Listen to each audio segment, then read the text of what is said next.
Muy bien, buenos días a todos y todas.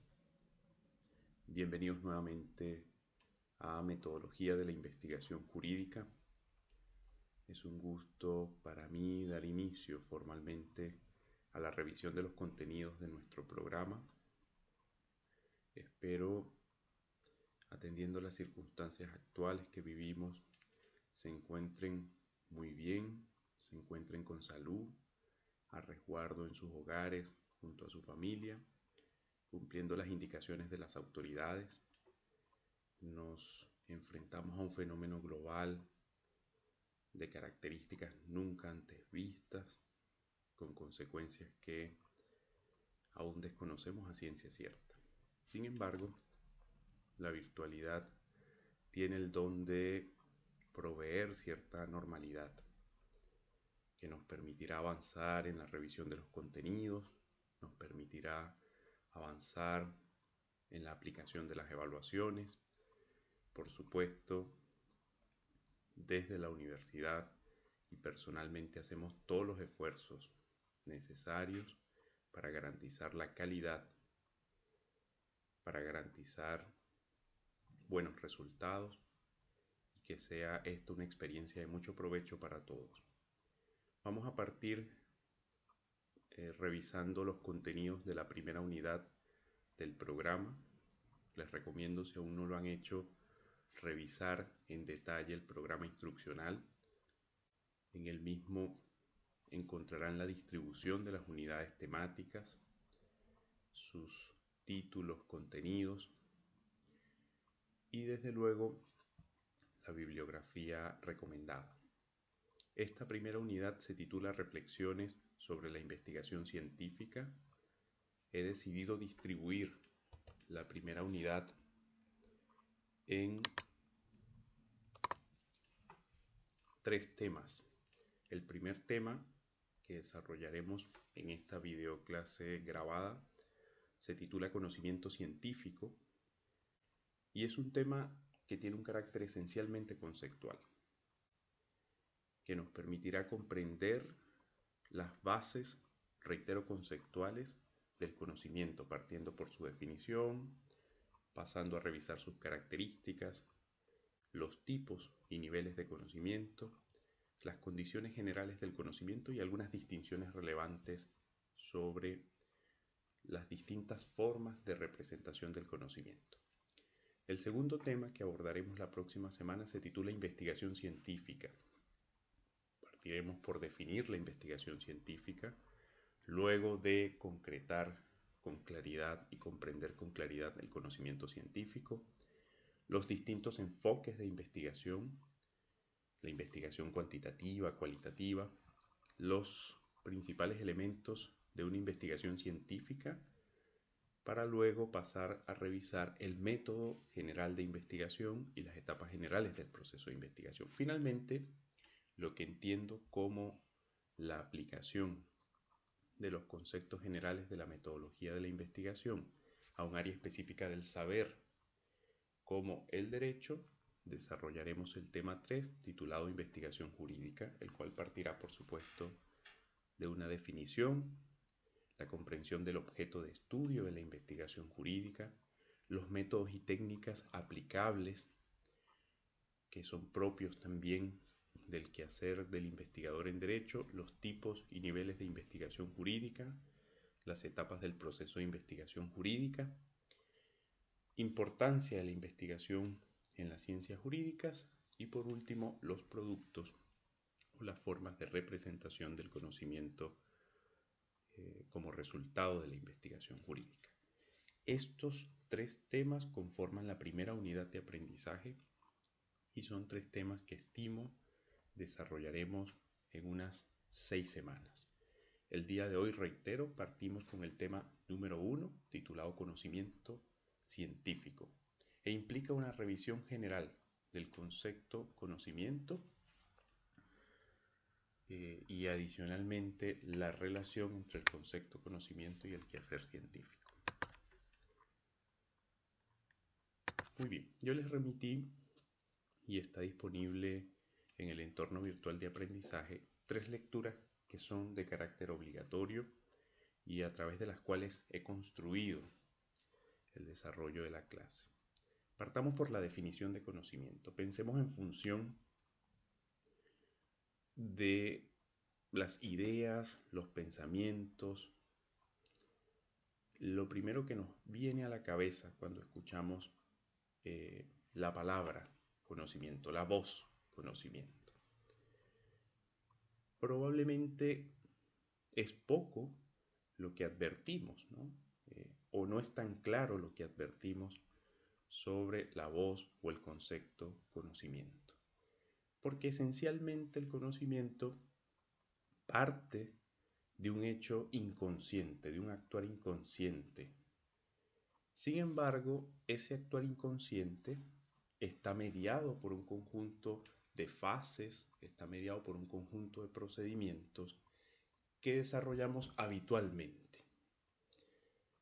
Habitualmente, los seres humanos interactuamos en una realidad, interactuamos en un mundo mediado por problemas, interactuamos en un mundo mediado por concepciones, interactuamos en un mundo mediado por realidades complejas de carácter natural o virtual.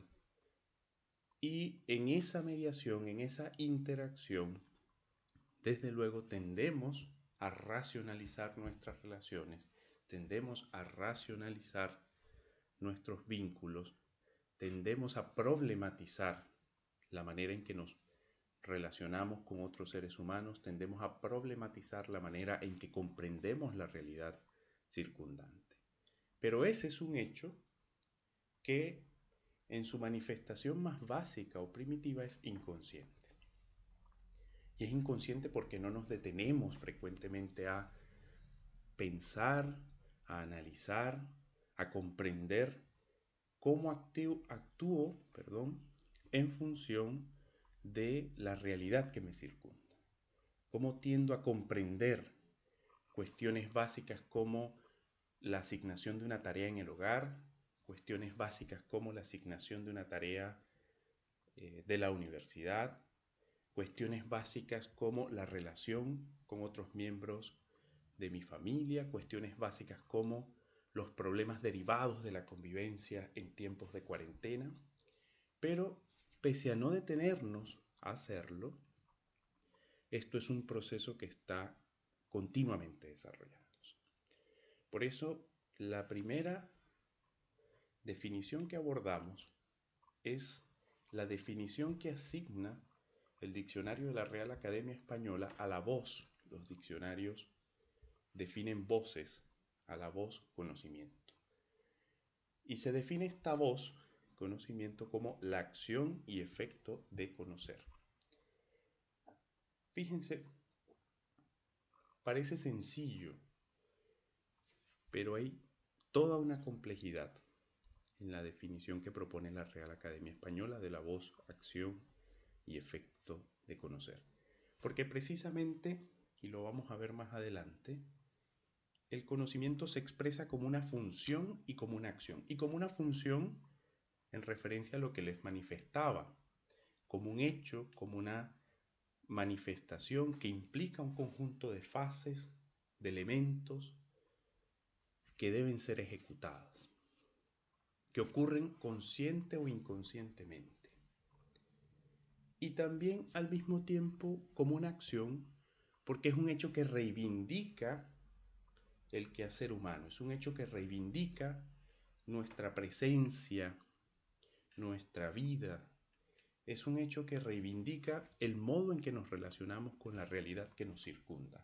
Reitero, una realidad que tiene una clara expresión natural, pero también una realidad que se construye a partir de entornos virtuales. El Estado, por ejemplo, es una creación del hombre y supone, por supuesto, un conjunto de conductas, un conjunto de concepciones, un modo de relacionarnos, un conjunto de autoridades existentes, pero es una realidad virtual creada por el hombre a través del derecho.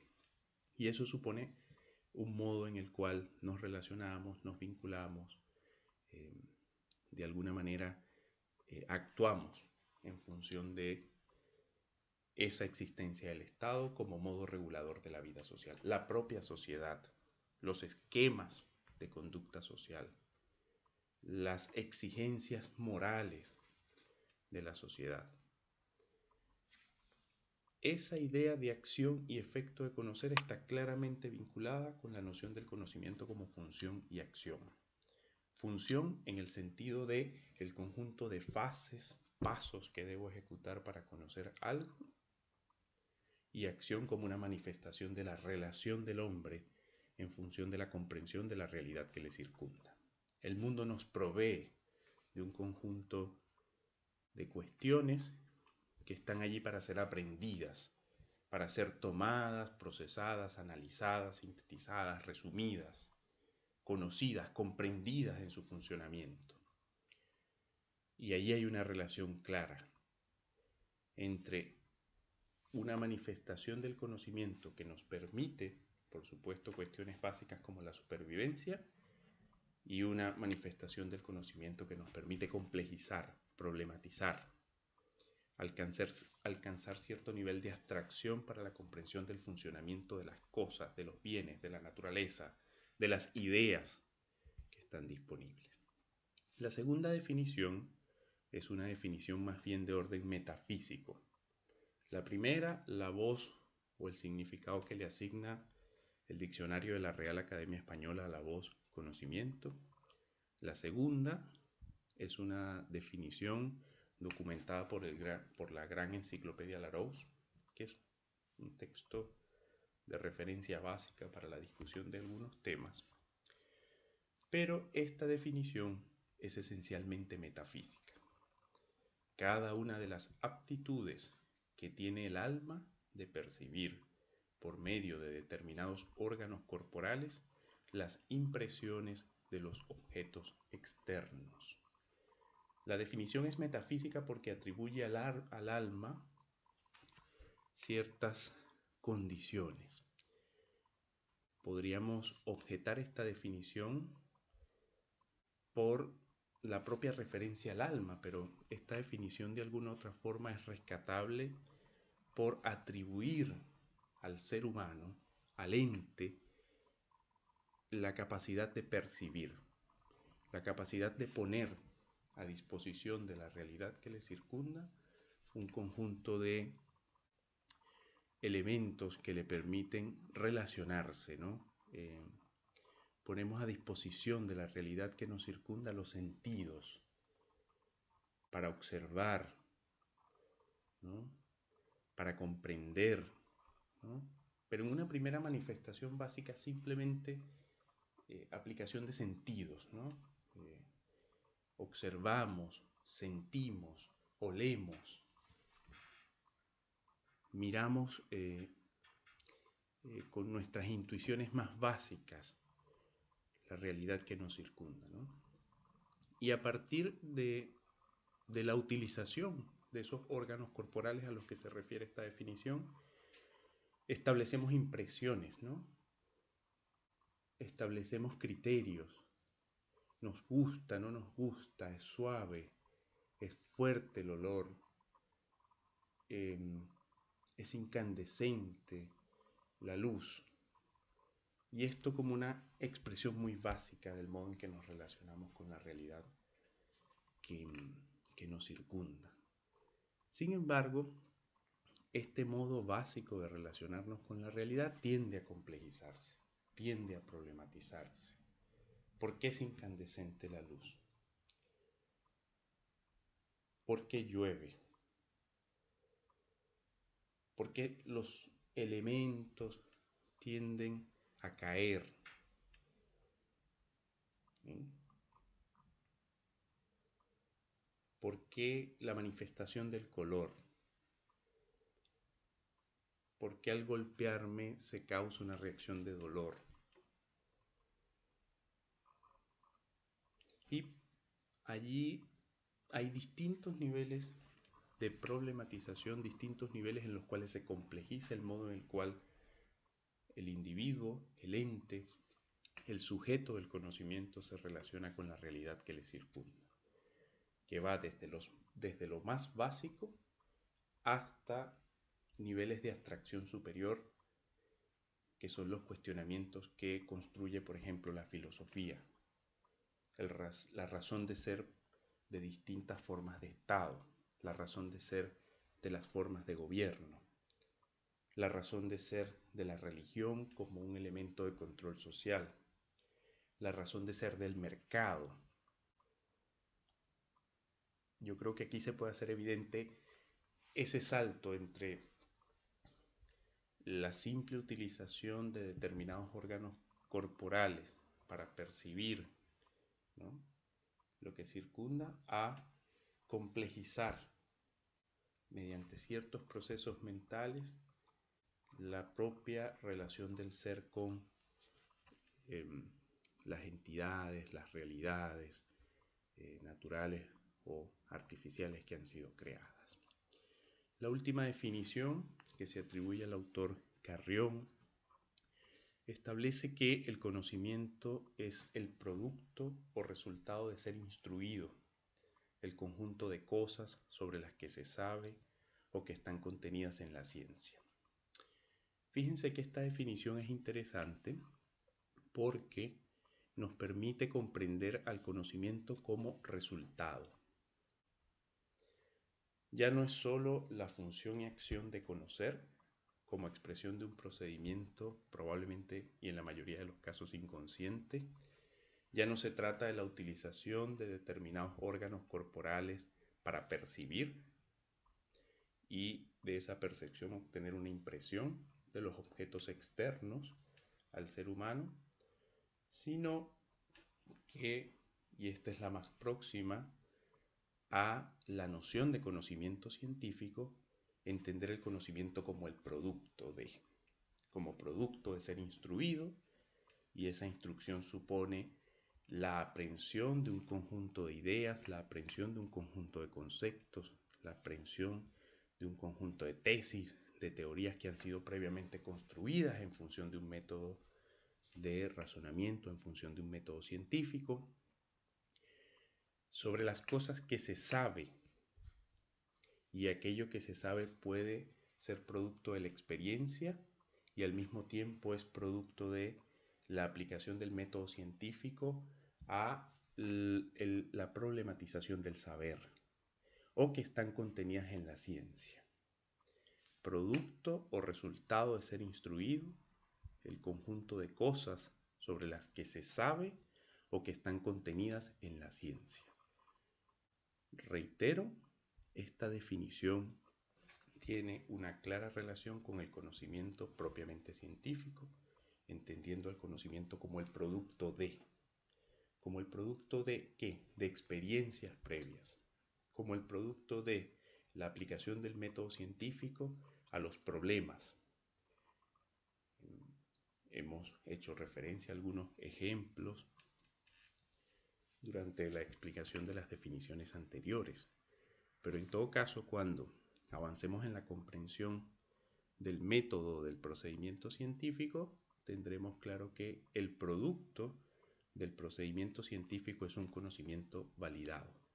Es un conocimiento que ha sido sometido a ciertos procedimientos para validar su propia existencia y pretender, aunque esa es una tarea mucho más compleja, cierta objetividad, ¿no?, en el desarrollo de la idea o conocimiento general. 3 definiciones. La primera, la definición de la Real Academia Española en referencia a la voz conocimiento y que tiene una clara relación con el conocimiento como función y acción. La segunda definición es de carácter metafísico, la de la Gran Enciclopedia Larousse, y refiere a la utilización de los órganos corporales para percibir la realidad circundante. Y la tercera definición nos propone el conocimiento como un resultado. El resultado de la experiencia puesta a prueba a través del método científico. Es importante tener en cuenta que para la concreción del conocimiento deben concurrir 3 elementos que son fundamentales. El primer elemento es el objeto del conocimiento. El objeto del conocimiento está en las realidades circundantes. El objeto del conocimiento está en los conocimientos previos que las distintas disciplinas han construido progresivamente. El objeto del conocimiento está en los fenómenos naturales. El objeto del conocimiento está en el modo en el cual se relacionan los seres humanos con las instituciones. El objeto del conocimiento está en las conductas que desplegamos los seres humanos en función de circunstancias específicas. El objeto del conocimiento está en las plantaciones, el objeto del conocimiento está en los árboles, el objeto del conocimiento está en el funcionamiento hídrico de los ríos, el objeto del conocimiento está en las leyes de la física. El mundo, por eso lo represento como el mundo, ¿no? Como este globo terráqueo que se constituye en nuestra casa común, como este espacio físico donde el ser humano, en virtud de experiencias externas que no dependen de su influencia o de experiencias externas que han sido causadas por su propia actuación, se relaciona. Donde incluso se vincula con otros seres humanos y se conforman estos eslabones que configuran a la sociedad. Ese es el objeto del conocimiento. Está ahí, ¿no? Y en virtud, y reitero, esto es una manifestación básica, esta es una primera aproximación al conocimiento, en virtud de la utilización de nuestros órganos, de nuestros sentidos, hay una primera relación con el objeto del conocimiento, hay una primera relación con el mundo, ¿no? El siguiente elemento que es fundamental, pasamos del objeto al sujeto del conocimiento. El sujeto del conocimiento es quien busca por medio de sus órganos, es quien busca por medio de sus experiencias, es quien busca por medio de sus conocimientos previos, es quien busca por medio de su instrucción previa o de su experiencia cultural relacionarse con el objeto de conocimiento, relacionarse con el mundo, relacionarse con los conceptos que han sido previamente construidos, comprender la mecánica hídrica, la razón por la cual el río transita en determinada dirección, la razón por la cual se desarrolla, hablemos de algunos fenómenos naturales, ¿no? El ciclo del agua, cómo logramos aprender ese ciclo, ¿no? Para entender las estaciones, para entender el periodo de mayor disposición del agua, ¿no? Para regular, para establecer políticas agrarias, para establecer una legislación agropecuaria que sea más favorable al medio ambiente, más sustentable, para observar las conductas del ser humano y si estas conductas pueden ser reguladas y si estas conductas afectan la moral pública, si estas conductas afectan el correcto orden de la sociedad, establecer las sanciones que correspondan, ¿no? El hombre se arroja al mundo que lo provee de los elementos, que tendemos a observar, que tendemos a complejizar, que tendemos a problematizar, ¿no? Repito, primer elemento, objeto de conocimiento, segundo elemento, sujeto del conocimiento, y una tercera manifestación del conocimiento se refiere a la representación. Esta representación tiene dos dimensiones. Una dimensión interna, que es el proceso que ocurre cuando nos aproximamos a la primera experiencia de saber, nos aproximamos al problema objeto de estudio, nos aproximamos a la comprensión de ciertas dinámicas de vida y allí sucede una primera experiencia que expresa esta dimensión de representación, la aprehensión interna del conocimiento. Y luego, porque no hay conocimiento o no debe el conocimiento reservarse exclusivamente a esta dimensión interna, esta dimensión en la cual hay un espacio que se reserva el conocimiento solo para el ser que lo concibe, sino una dimensión externa en la cual tenemos la capacidad de codificar en nuestros medios, en nuestro lenguaje, en el uso de los distintos lenguajes que son propios de las disciplinas, ¿no? Esta idea de lenguaje forense, ¿no? Entiéndase el lenguaje forense como el código de comunicación que es común a las distintas disciplinas. Los abogados tienen un código de comunicación específico, los biólogos tienen un código de comunicación específico, los médicos tienen un código de comunicación específico, los pedagogos tienen un código de comunicación específico. En función de ese código, cómo nosotros a través de los distintos niveles del conocimiento, de los distintos niveles del lenguaje, que ya veremos más adelante tienen una clara vinculación, podemos exteriorizar el conocimiento. Podemos compartirlo, podemos divulgarlo, podemos difundirlo, ¿no? Ese es el tercer elemento del conocimiento. Un primer elemento, el objeto del conocimiento, está allí a la espera de nuestra aproximación a través del uso de nuestros órganos como una primera manifestación básica del querer conocer. El sujeto del conocimiento, el ser humano vinculándose con la realidad que lo circunda. Y el tercer elemento refiere a la representación. Hacemos operaciones mentales complejas, tendemos a problematizar, analizamos, resumimos, aplicamos métodos, ponemos a prueba. Y una vez teniendo cierta certeza de lo conocido, tenemos la capacidad de divulgarlo, ¿no? Tenemos la capacidad de expresarlo, de compartirlo, de escribirlo, y a eso me refiero con codificarlo, comunicarlo, expresarlo de manera escrita, de forma oral, ¿no? Esto es un ciclo y esto representa la función y acto de conocer.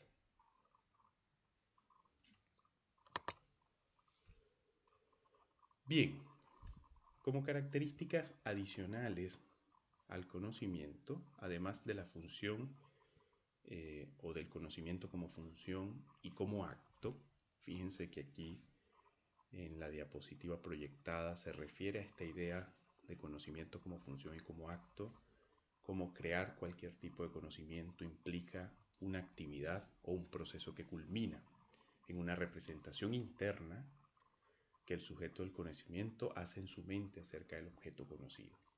No basta la representación interna, sin embargo, es un paso fundamental del conocer. También es fundamental la divulgación, la manifestación de dicho conocer, la interacción, y ya veremos más adelante cuando abordemos el conocimiento científico propiamente y el método científico, cómo la divulgación se constituye un elemento de probar, ¿no?, el método que ha sido aplicado y al mismo tiempo de consolidar en el contexto de las distintas comunidades científicas los conocimientos que han sido logrados, para que se entienda el conocimiento como resultado de un proceso.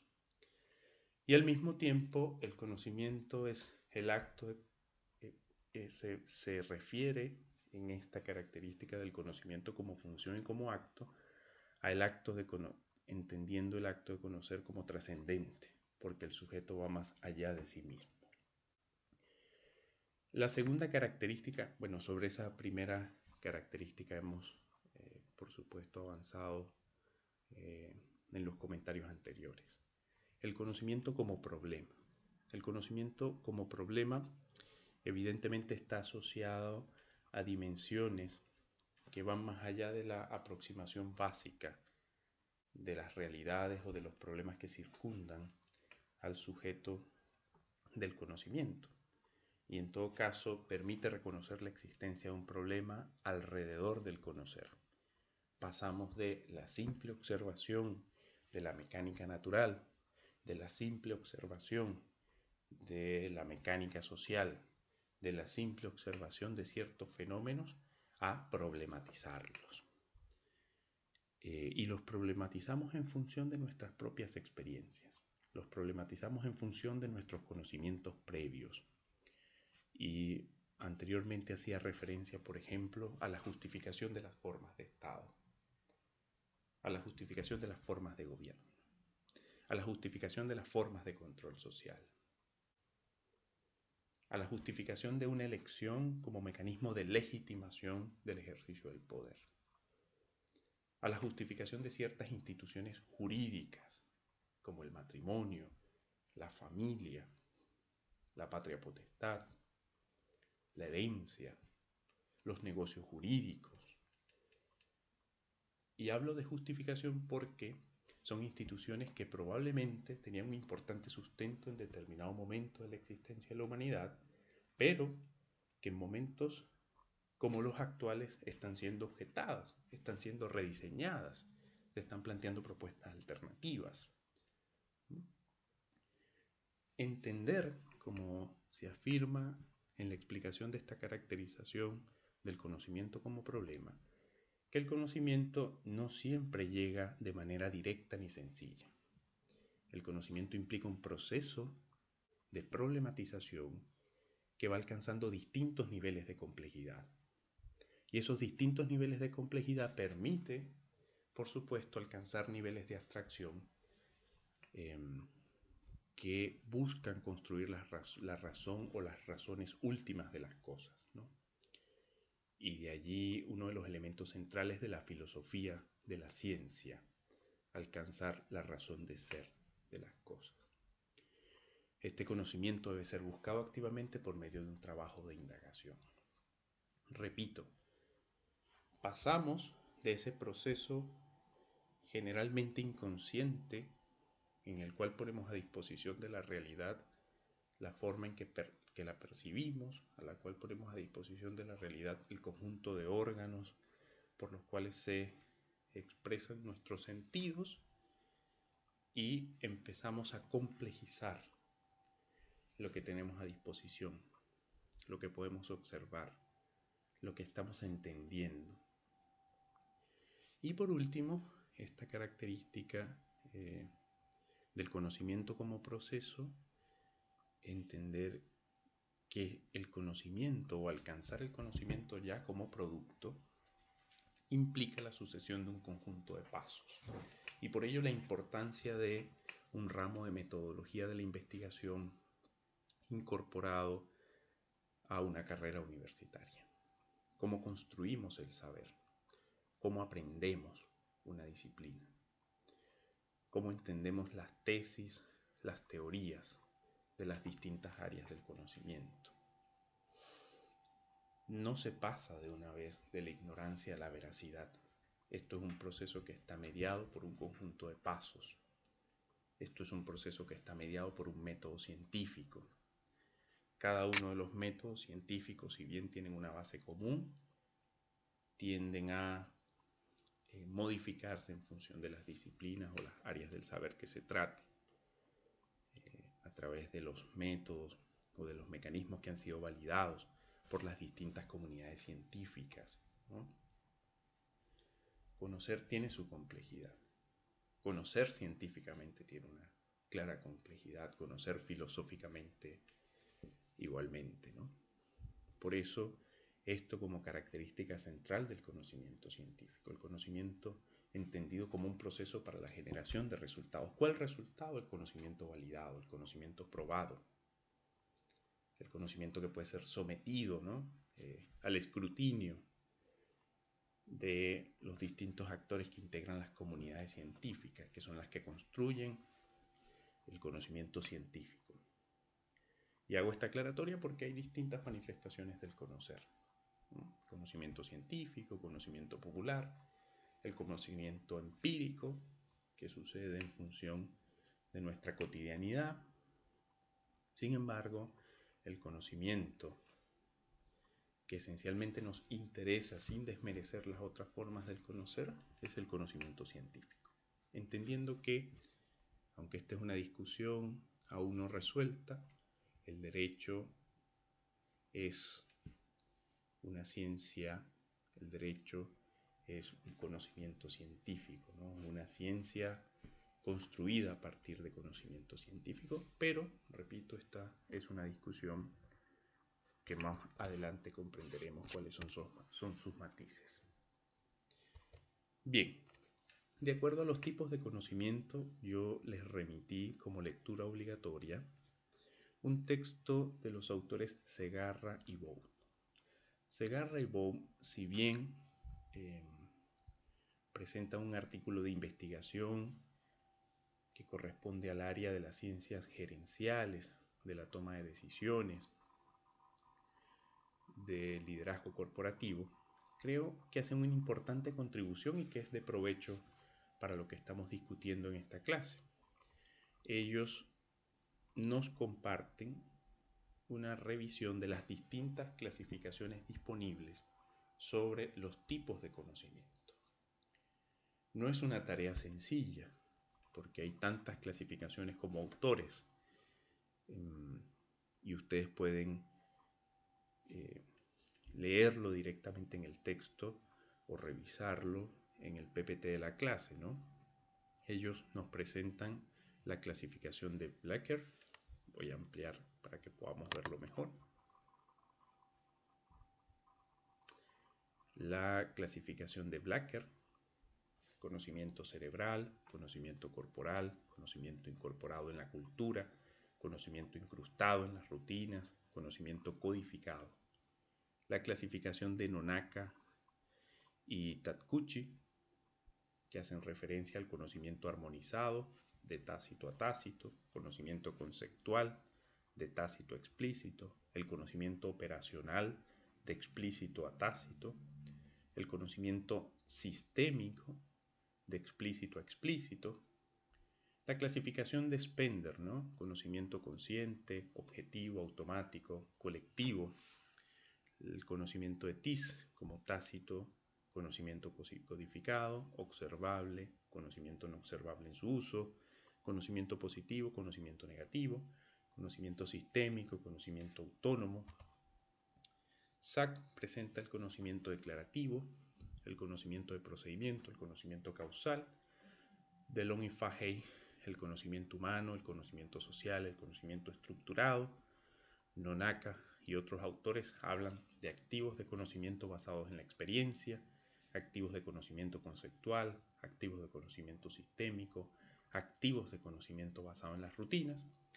Alavi y Leitner, conocimiento tácito, explícito, individual, social, declarativo, de procedimiento, causal, condicional, relacional, pragmático.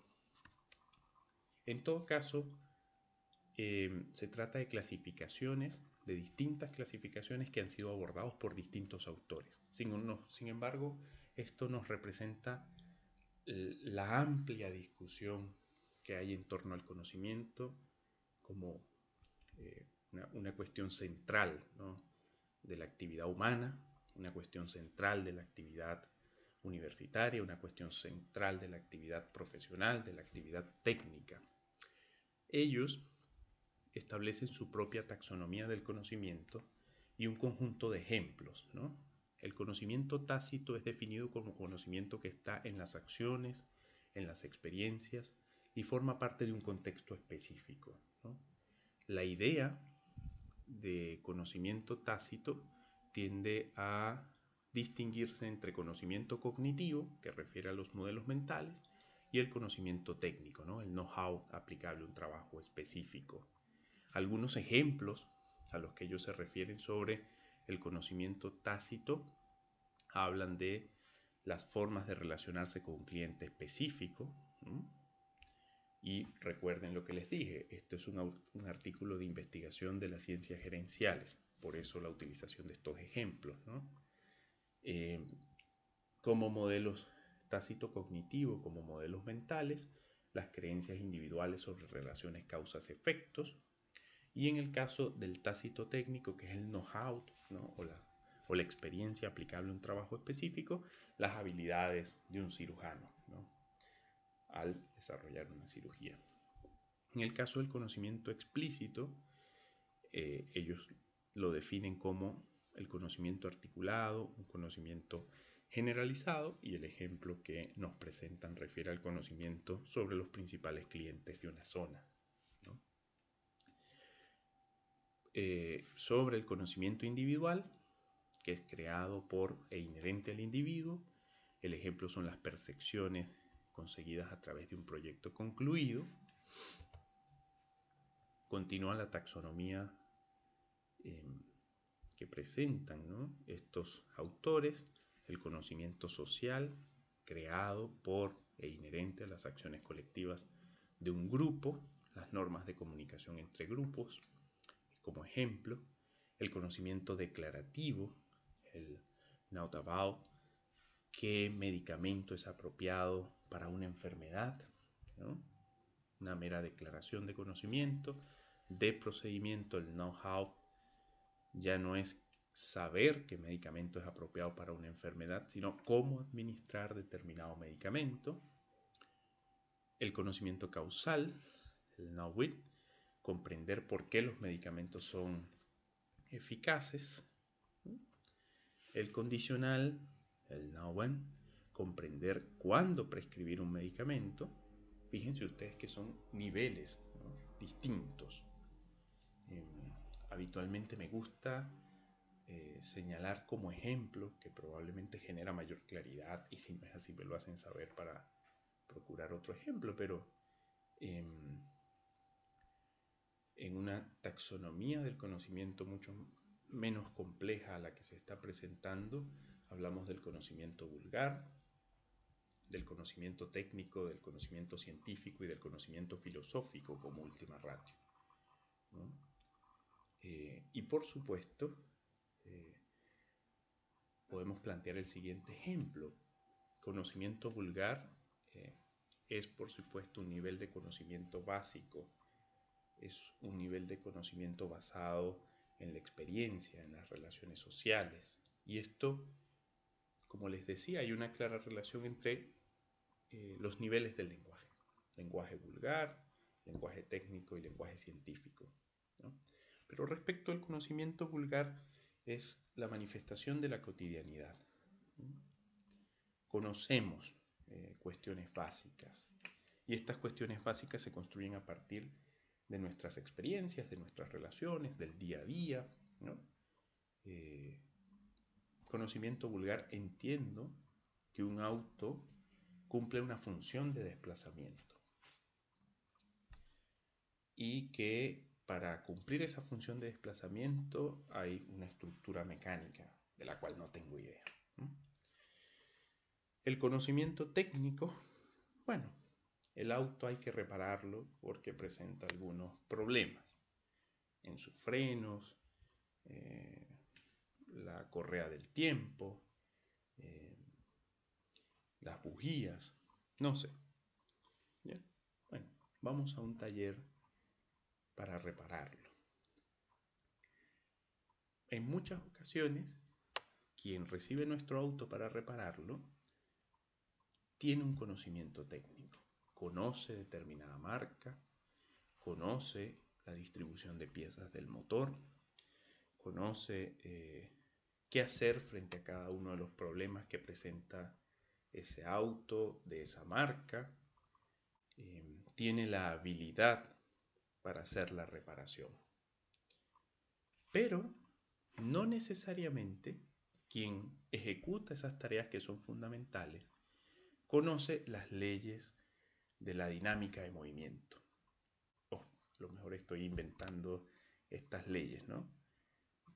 No conoce las ideas centrales, ¿no? de la ingeniería necesaria para construir ese auto y que ese auto efectivamente se mueva y cumpla su función de desplazamiento.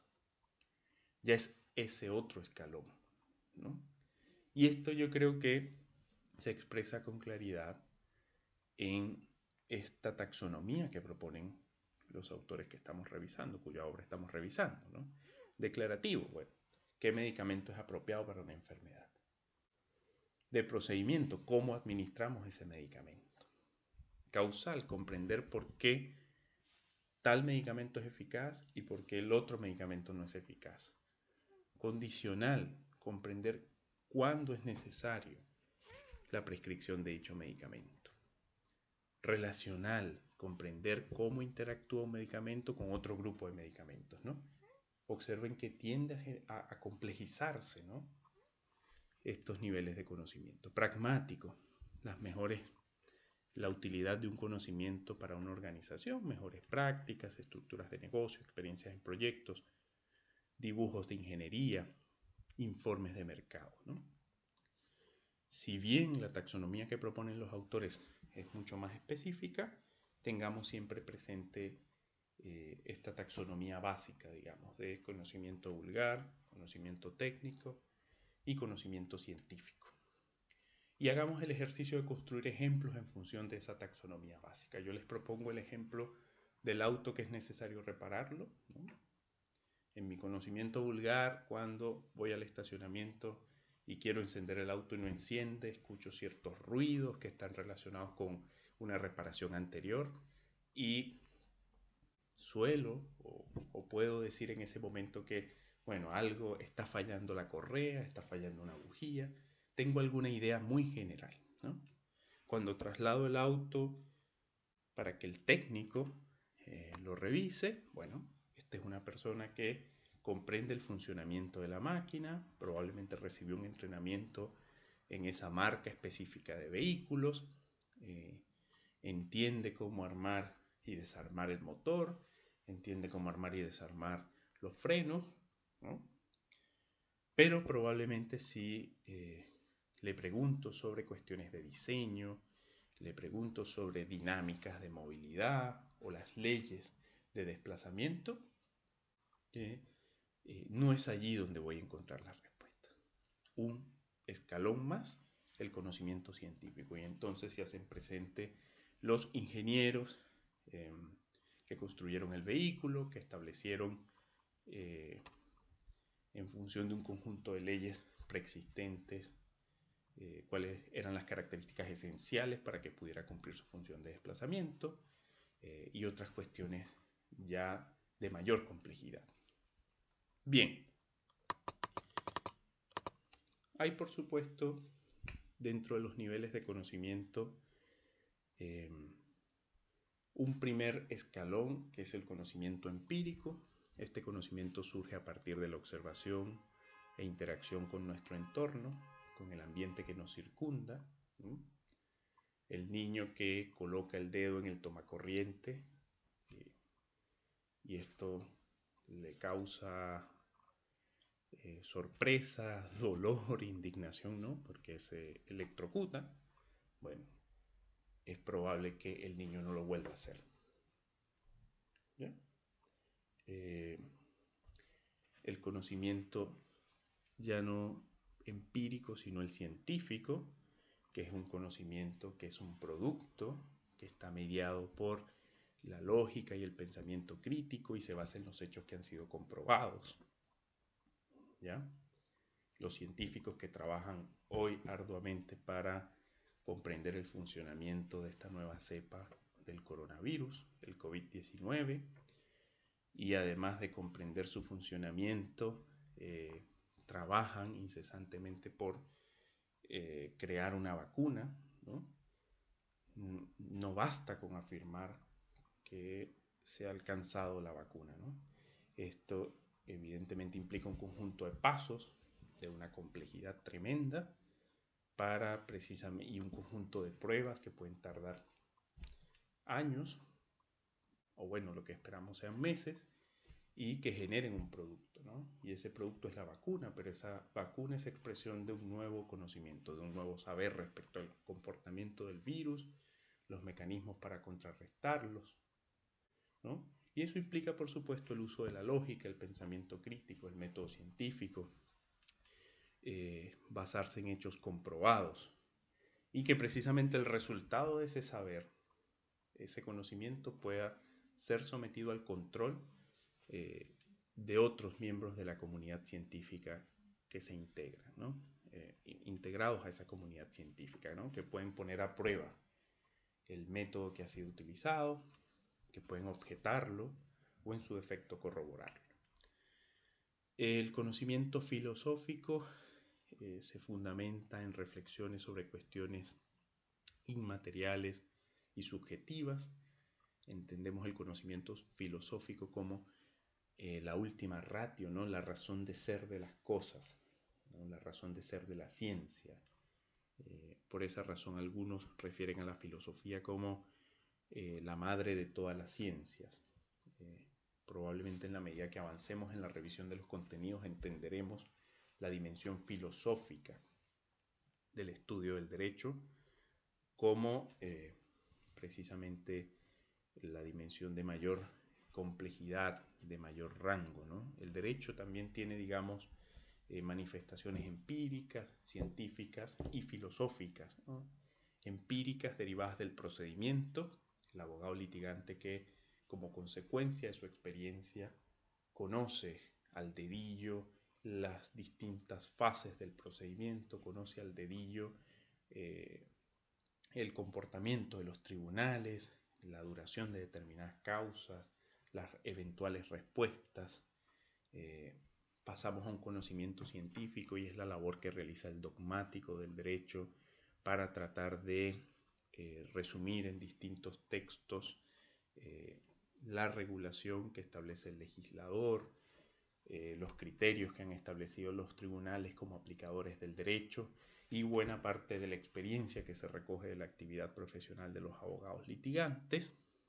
Por supuesto, esta labor de dogmática tiende a nutrirse de importantes aportes de los teóricos del derecho y de los filósofos del derecho, que evidentemente tienden a construir o a tratar de comprender las razones de las determinadas instituciones, de los determinados conceptos, de ciertas regulaciones, ¿no?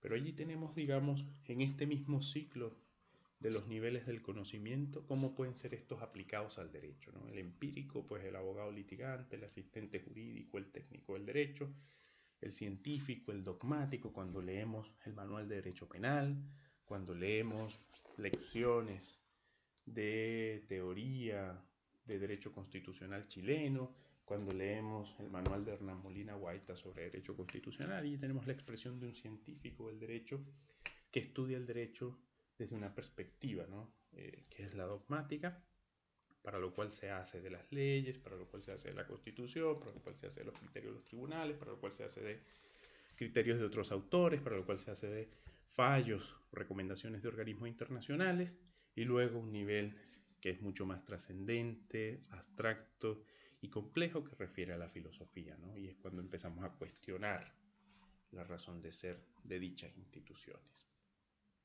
El nivel teológico se basa en la fe religiosa y sostiene que ésta tiene la verdad absoluta de las cosas, ¿no? La teología, por supuesto, es una ciencia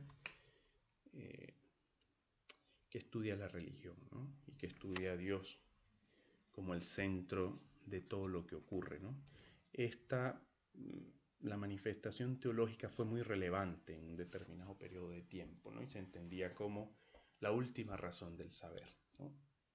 Las respuestas del creador.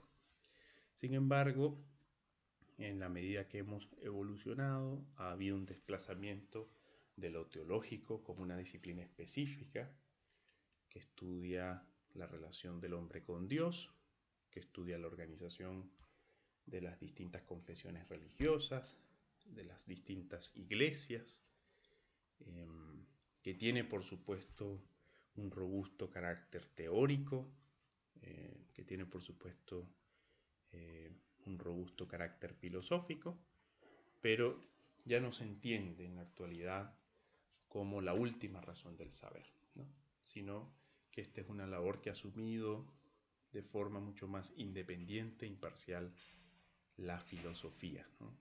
Luego, en cualquier discusión podríamos profundizar en las razones de esto, ¿no?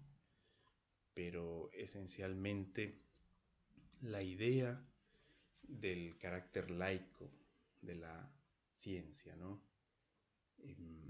De alguna manera, en periodos de la historia, lo teológico, lo religioso, incidió en la definición del conocimiento, incidió en una comprensión limitada de las cosas, y por esa razón hubo un progresivo desplazamiento de la teología como último nivel o tipo de conocimiento a una forma de saber más, una forma de aproximarse más al conocimiento, preservando sí la filosofía, el carácter de última razón, nivel más abstracto del saber.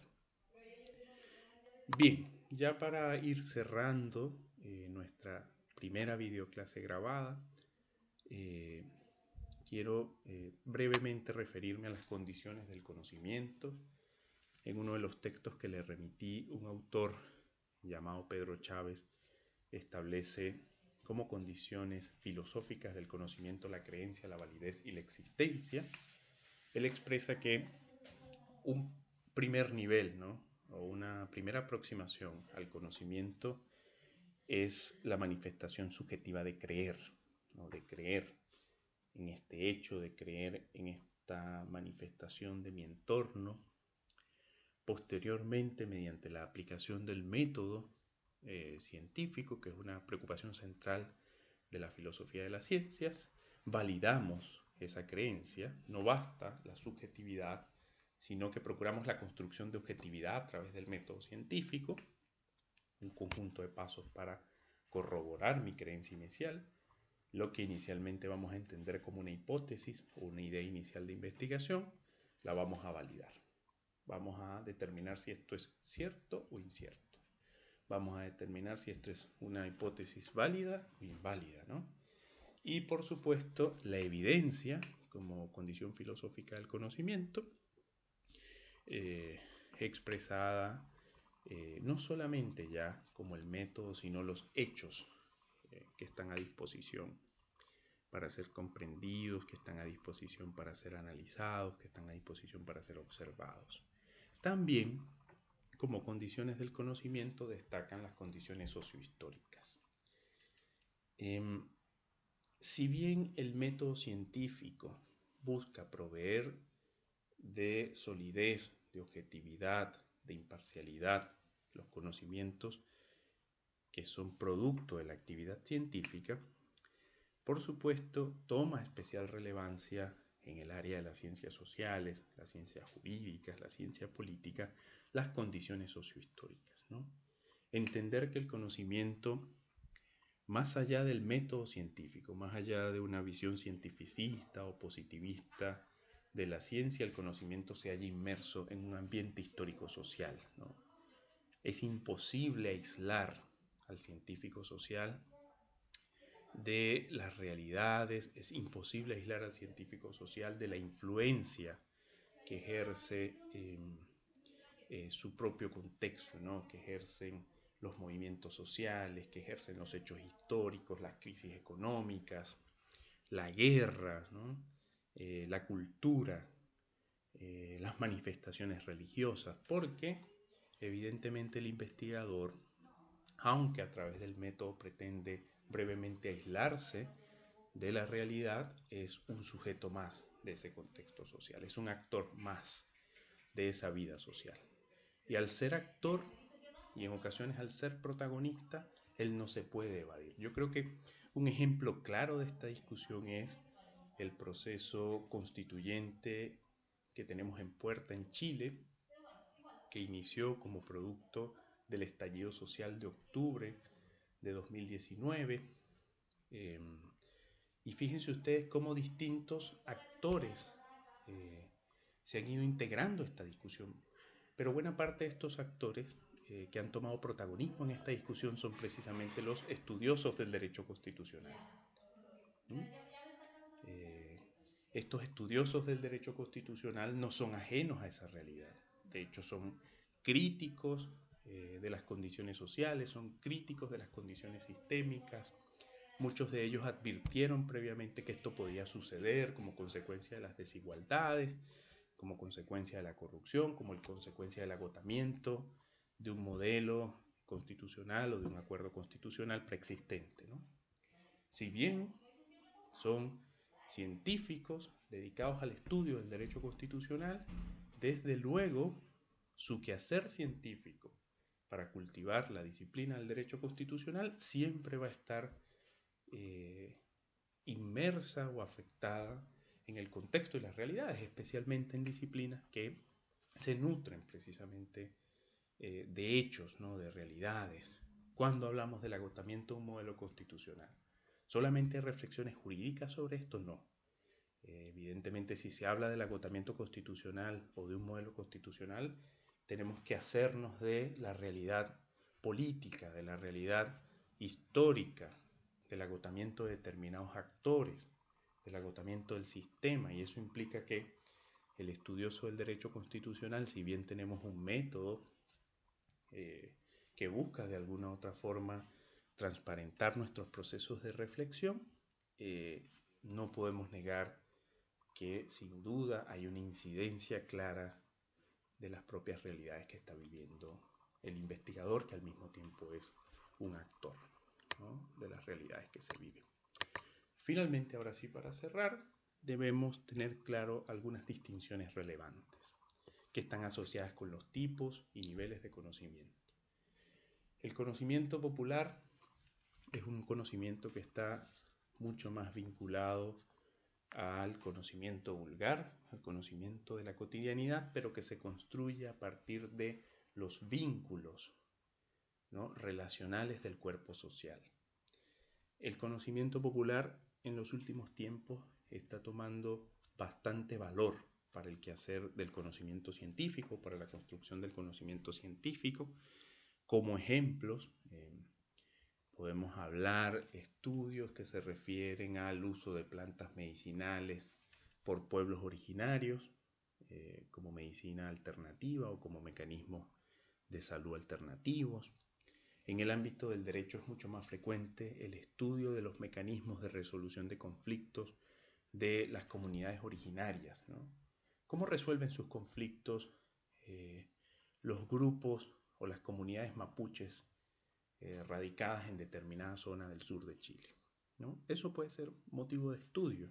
Y por supuesto, la ciencia mucho más formal, la ciencia procedimental, la ciencia basada en los métodos del positivismo, se puede nutrir, ¿no? De esas ideas y tratar de aplicar los instrumentos, ¿no? Las ideas, los pasos, los procedimientos de un método positivizado a la comprensión de los modos en los cuales se sucede, ¿no?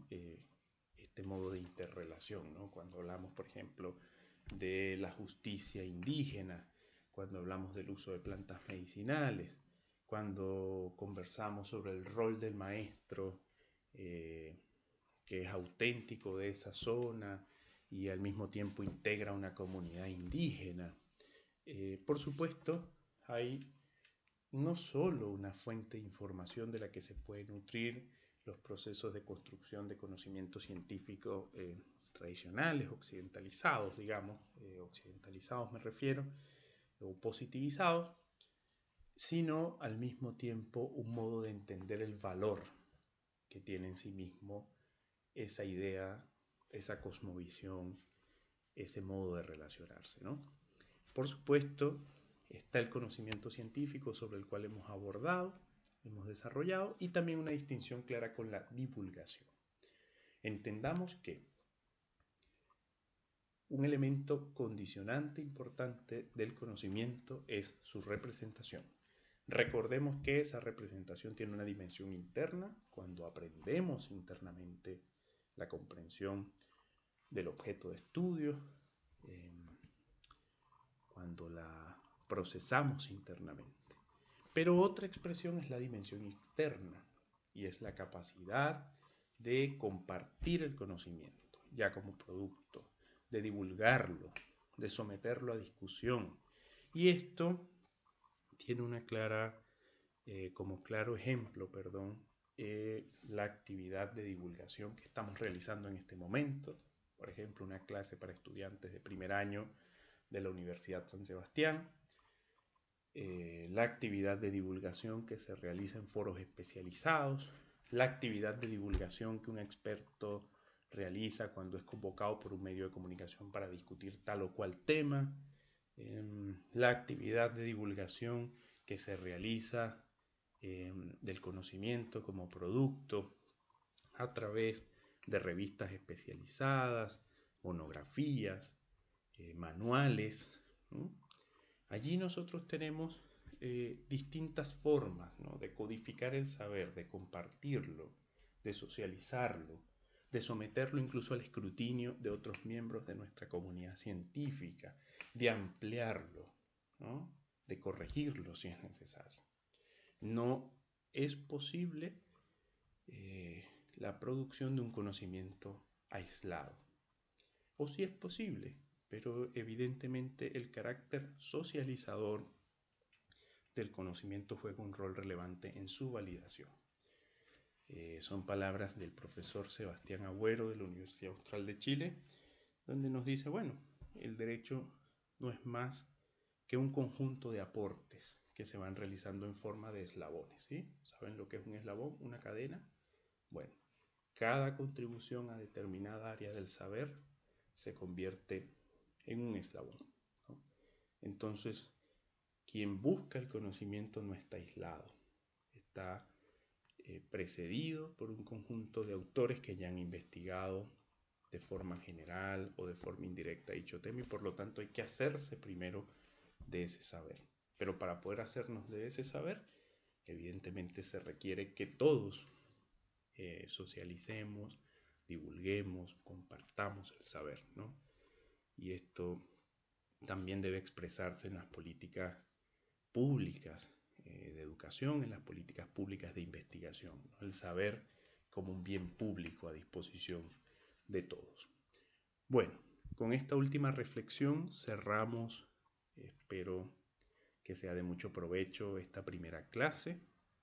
Es una videoclase grabada, las distintas dinámicas de clase ya se las he explicado en el entorno virtual. Algunas de estas clases serán grabadas, otras serán transmisión en vivo, otros temas los abordaremos mediante guías de lectura con foros de discusión y pregunta. Yo creo que hay que aprovechar los distintos recursos y las distintas herramientas que nos provee el aula virtual para hacer de esta experiencia virtual una buena experiencia de aprendizaje. Espero sus dudas y preguntas. Como ustedes pueden ver, esta clase está inserta en un foro. La idea de insertarla en el foro es que en la medida que ustedes vayan escuchando lo que conversamos, puedan plantear allí sus dudas, sus interrogantes, sus opiniones o cualquier comentario. Muchísimas gracias. Hasta luego.